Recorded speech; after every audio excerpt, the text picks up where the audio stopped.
today on the Tearsheet Podcast. Amanda Gorman, who was the U.S. first youth poet laureate. And coincidentally, we did this program last summer, and she was selected by Joe Biden to be the inaugural poet for his inauguration. And of course, when that happened, we had discovered her and thought she was extraordinary as almost like a new voice of a new generation. And we did a whole campaign with her, which Chip and I can talk about in a minute. But of course, when she became the inaugural poet, she just went through the roof. She became the hottest celebrity, hottest young, inspiring voice in this country. I don't know if you heard her speak, but just extraordinary. I think her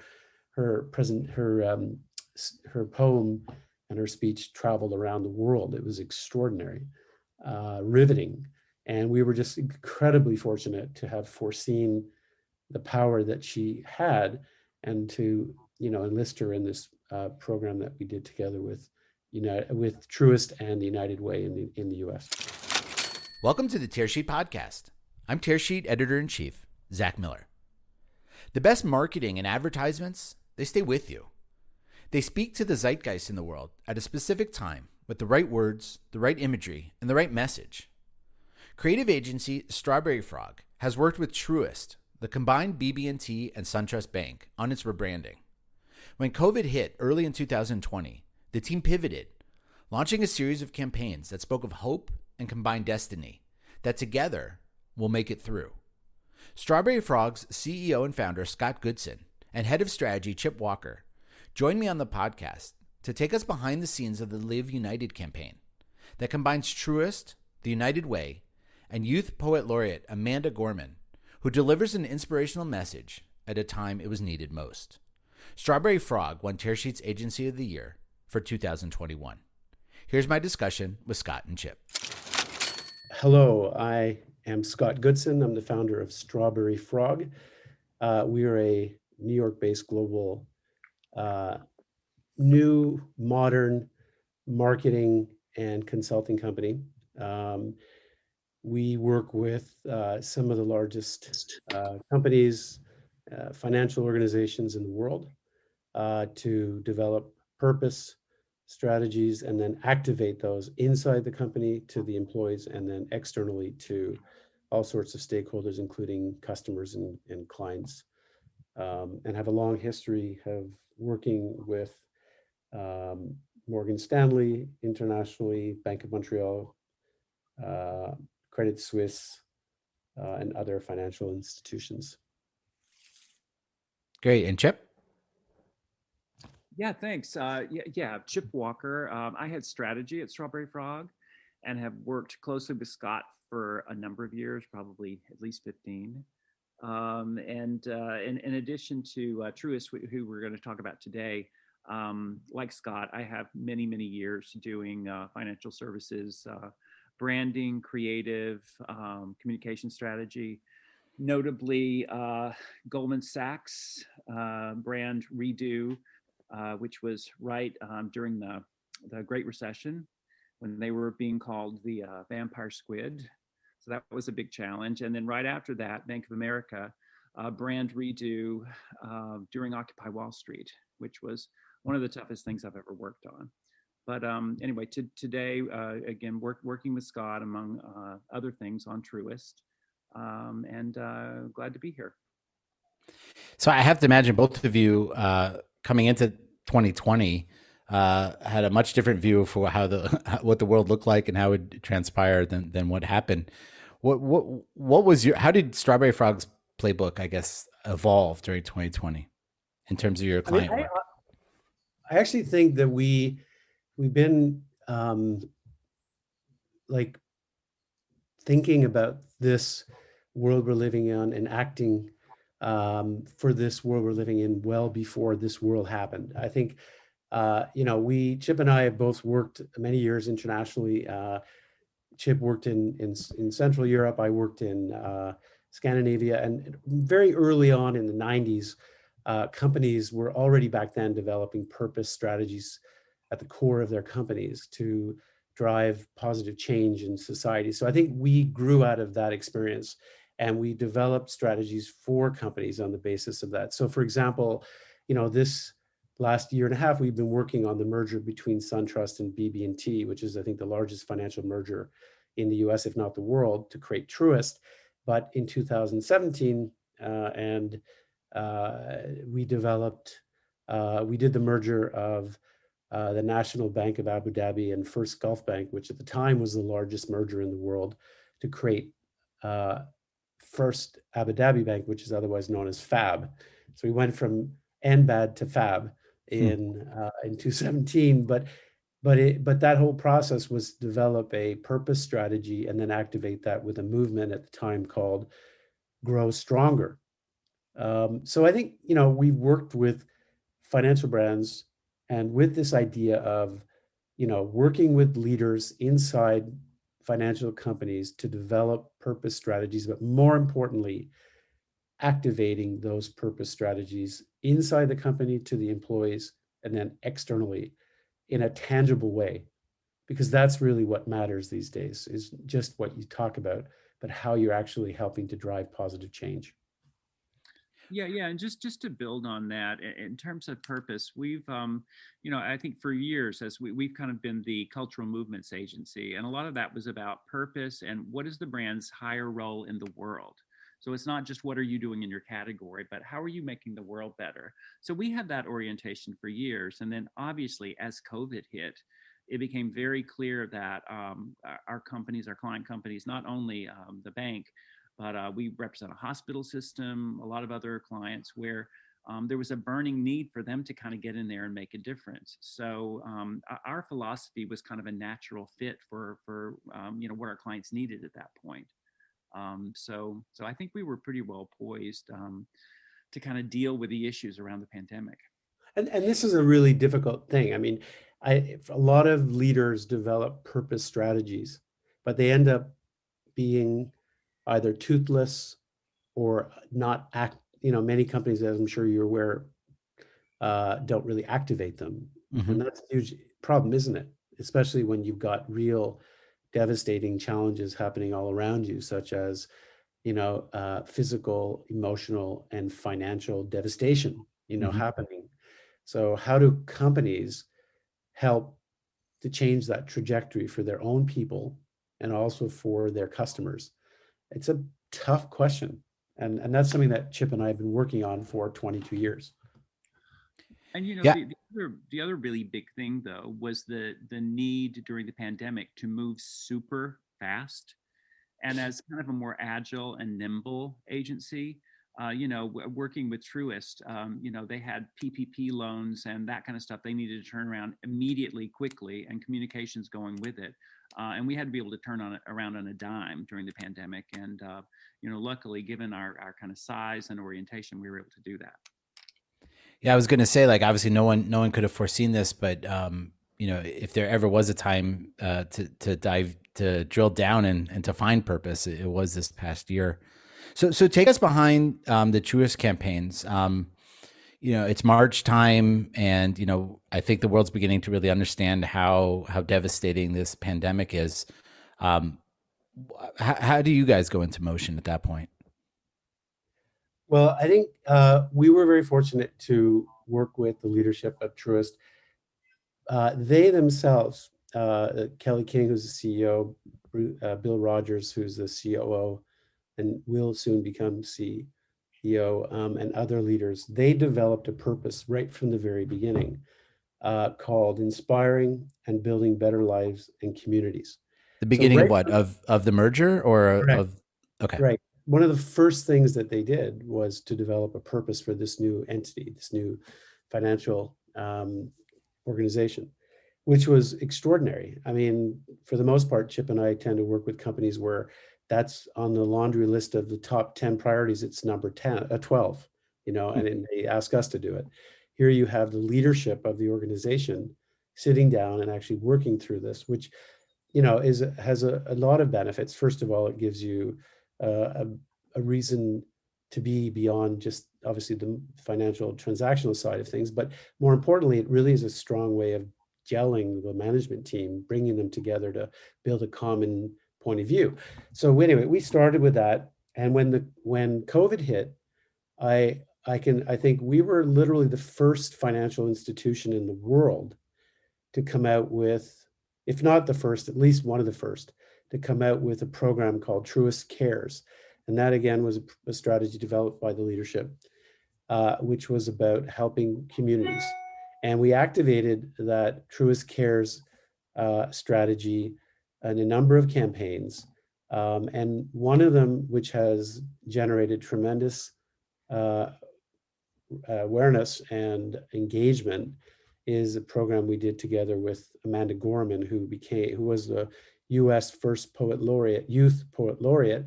And coincidentally, we did this program last summer, and she was selected by Joe Biden to be the inaugural poet for his inauguration. And of course, when that happened, we had discovered her and thought she was extraordinary as almost like a new voice of a new generation. And we did a whole campaign with her, which Chip and I can talk about in a minute. But of course, when she became the inaugural poet, she just went through the roof. She became the hottest celebrity, hottest young, inspiring voice in this country. I don't know if you heard her speak, but just extraordinary. I think her poem and her speech traveled around the world. It was extraordinary, riveting. And we were just incredibly fortunate to have foreseen the power that she had and to, enlist her in this program that we did together with Truist and the United Way in the U.S. Yeah, and I think one of the reasons that it hit such a chord was that, and you notice the purpose itself, inspiring and building better lives and communities, and the creative that we did with Amanda, it's not about banking. It's not even really about financial services. It's sort of like what banking and financial services could do for the world, done properly. It's really about improving communities. So I think that's one of the reasons it really stood out as being different and just really right for the moment. So I've seen the Live United campaign as well as the Biden speech. What was it about her that made her the right voice at the right time? I think again we're very fortunate to be working with the marketing leadership at Truist, who are, in my opinion, among the best in this industry. They really not only have a strong understanding of their purpose to engage in ways that demonstrate how they're working in the community, but they have a tactile sense of kind of content that is just culturally on point. And so when you start with that type of a relationship, it's easier to identify these types of opportunities. So when we brought Amanda, I had seen a clip that's a very good friend of mine had sent me of Amanda, and I actually just reached out to her and said, and she was at the time she was a student at Harvard, and I just said, hey, I'm very impressed with how you hold yourself and how you present yourself. It's so fresh and so genuine and just incredibly wonderful and inspiring. I'd love to work with you on a project. And then when the Truist opportunity came around and we presented her as an option, our friends at Truist were incredibly receptive and basically agreed and decided that day. They said, she is extraordinary. Yes, let's do it. And then we went from, idea into planning the work and how that would end up, turning into a tangible campaign. But it posed actually quite a lot of challenges because this all happened at this was in, I think, the late spring, something like that. So, the country was just, New York the surge had happened in New York, but of course, the surge was just on the rise across the rest of the country, including California, where she was living in LA. And, it was a so difficult time. And she's an extraordinary person. She has a twin sister. Her and her sister live in a small apartment in LA with their mother, and the mother had some issues some medical concerns, so she didn't want to leave the apartment to shoot anything. So we had to work through a lot of those challenges. And Amanda is just such an incredibly collaborative, thoughtful, creative individual. So we ended up sending a camera to her, and her sister actually filmed her in her house. Wow. And then we edited that with other scenes that we shot elsewhere, and then turned that into part of the campaign. But it's, I think obviously we were fortunate to identify with her, and I think Chip was incredibly helpful. And, we were discussing how we were going to do this, and just helping present her as a fresh voice. It's really important. Today's world, people are looking for new ideas, new leaders, a new generation. And she really is such a extraordinary, thoughtful, genuine voice at this time. But I think the reason though that it also worked so well, given that Truist is a brand new brand, so people didn't know much about it, but we were also partnering with the United Way, that Truist and then before it SunTrust and BB&T had strong relationships with the United Way. So it was sort of something that had teeth to it. It wasn't just sort of a nice message. So I think that those were two more things that made it particularly effective. That's a good point, and I love the clip because it's kind of shadowy. I don't remember if it exactly was black and white, but it's definitely sort of gray. And there's this heaviness around some of the scenes that look like it's taking place in a school. There's a janitor, and there's this heaviness and sadness, and Amanda comes on the screen and she's just like this young woman, and she's beaming, with smiling. And it's like that smile, that radiance just seemed to lift everybody in the clip. Well, I think it's really challenging to tell a story in, 60 seconds, 30 seconds, and introduce her to the world. Most people didn't know who she was. We had to put at the end of the film, first youth U.S. poet laureate. But her voice and her words were so captivating that I think those captured people's imagination before we had introduced who she was. But then, how do you tell that story? How do you do it in a way that, in today's world, it's really difficult to keep people interested for 30 seconds or 60 seconds. We launched the 60-second national film in the United States. So to tell that story, we wanted her voice, and the film is almost like, 2-hour play Les Miserables, but done in 60 seconds. It's incredible. We wanted to build this momentum and drama. And so every scene is someone living their life in the middle of this pandemic, and they hear her words and they stop and they listen, and they lean in, and they listen much more deeply. And that was the way we decided to solve this problem. We wanted to illustrate the idea that her words were incredibly weighty. They were saying something of great relevance and importance. And we wanted to magnify and dramatize that with the film. So each individual is, as you correctly stated, one scene is a gentleman who's a basketball coach in a gymnasium, which is completely empty because the students aren't at the school. And he stops because he hears her voice over the loudspeakers in the gym, and he just stops what he's doing, and it just rivets him.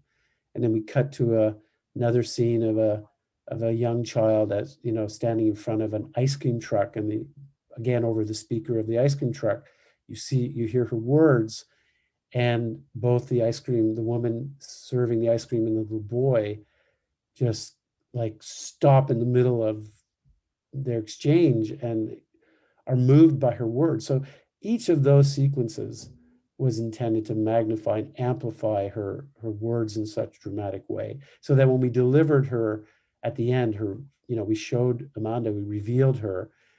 You were like, wow, just, it gives you goosebumps with great color and just incredible force and beautiful, the way she was shot by her sister, I might add, in her apartment. It just made the film so powerful. So, I mean, you guys did incredible work, and I know our judges, in awarding you guys the Agency of the Year, Strawberry Frog, there was a lot of competitions, a lot of submissions, and I think one of the things that came through was just your work with Truist to really speak to the zeitgeist and sort of the ethos of not necessarily what America was going through, but like kind of what America needed. And I'd love to end this interview with addressing sort of that point where, Truist in a way took on a leadership role with Amanda and that voice of healing, really. Can you talk about that?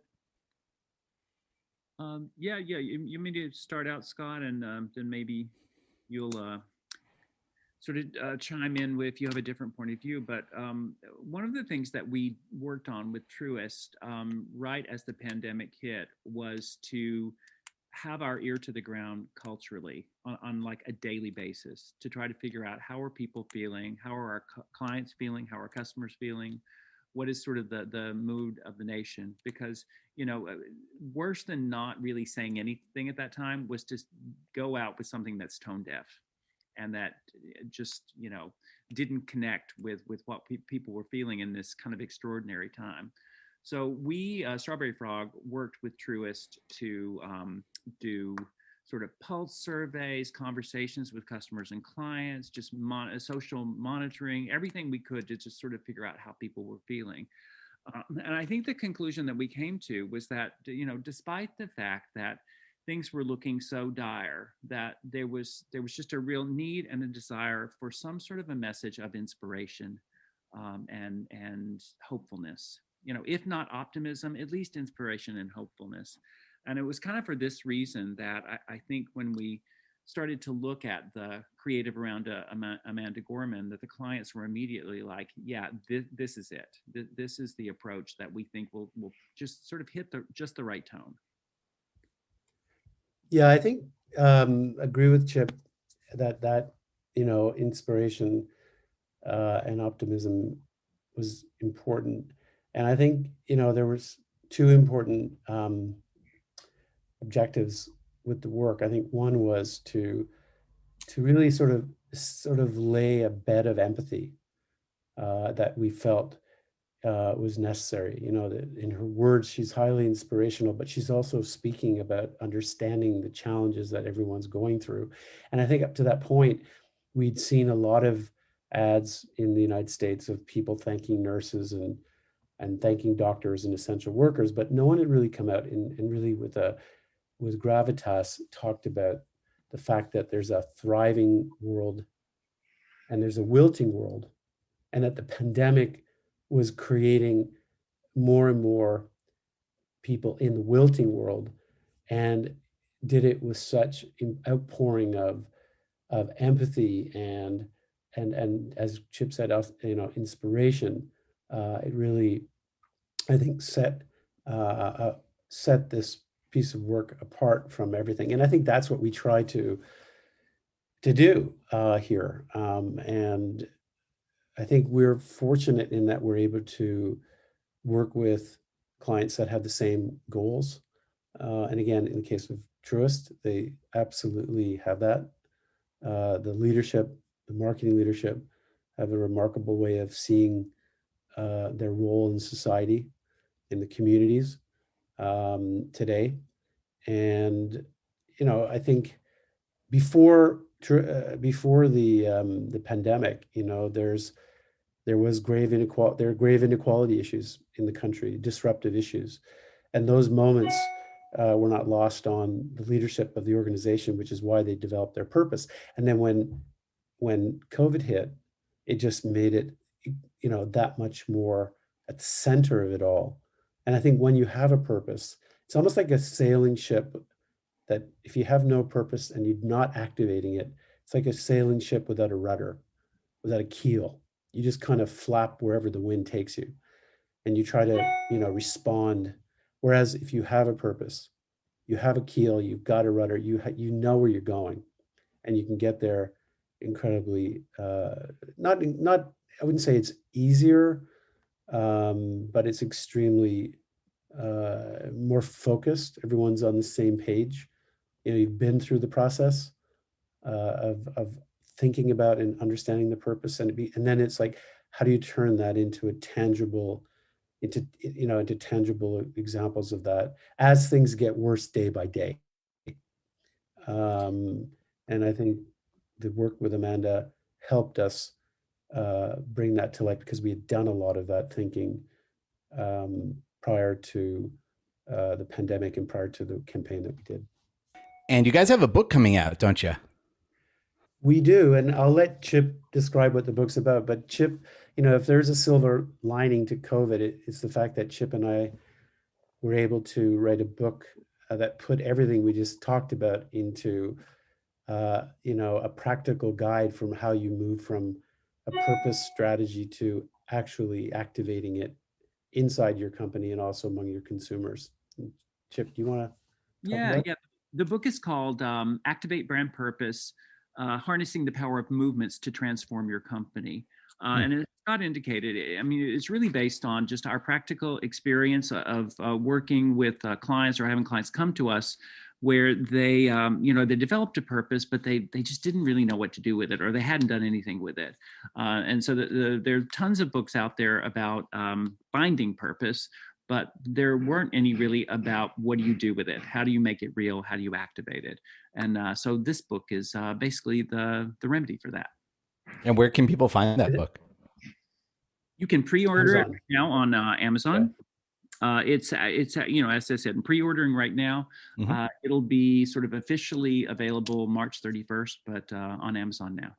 Well, that definitely shines through. Congratulations to you guys, to StrawberryFrog, and to your client Truist for winning the Agency of the Year award at Tearsheet's Acquire Awards. Thank you. We appreciate it. What an honor. And you're doing some extraordinary things. I think in your space, it's so interesting to hear about, leader, innovator in the financial category from your perspective, from a Tearsheet. It's also very welcome, and we appreciate reading your articles and content that you provide. Thank you. And thank you, Scott and Chip, for joining us on the podcast today. Thank you. Thanks, Zach.